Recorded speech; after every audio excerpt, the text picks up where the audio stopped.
चालाक लोमड़ी और भूखा सियार। एक घना जंगल था जहां कई जानवर रहते थे। उसी जंगल में एक सियार और एक लोमड़ी रहते थे।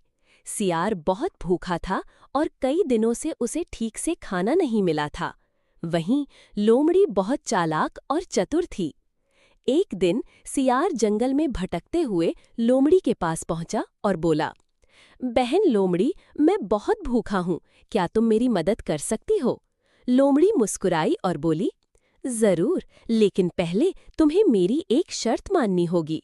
सियार बोला, ठीक है, जो कहो करूँगा, बस कुछ खाने को मिल जाए।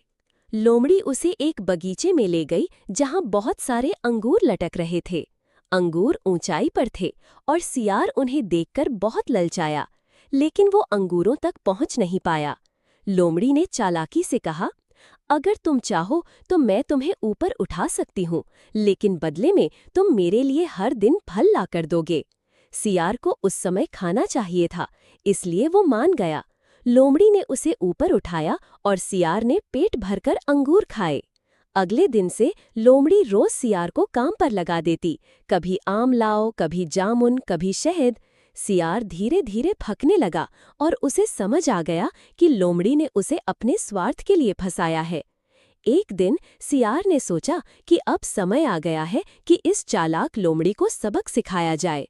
वो लोमड़ी को एक पुराने कुएं के पास ले गया और बोला, बहन लोमड़ी, मैंने सुना है कि इस कुएं में चांदनी रात को खजाना चमकता है, क्या तुम देखना चाहोगी? लोमड़ी ने उत्सुक होकर अंदर झांका तो उसे पानी में चांद की परछाई दिखी। उसने सोचा कि सच में खजाना है। वो जल्दी से कूद पड़ी, लेकिन नीचे सिर्फ पानी था। लोमड़ी भीग गई और बाहर नहीं निकल सकी।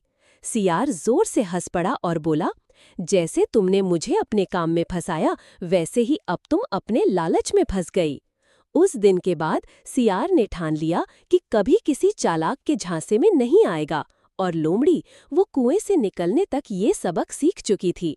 दूसरों को मूर्ख समझने वाले कभी-कभी खुद सबसे बड़े मूर्ख साबित हो जाते हैं। सीख, लालच और चालाकी का अंत अच्छा नहीं होता।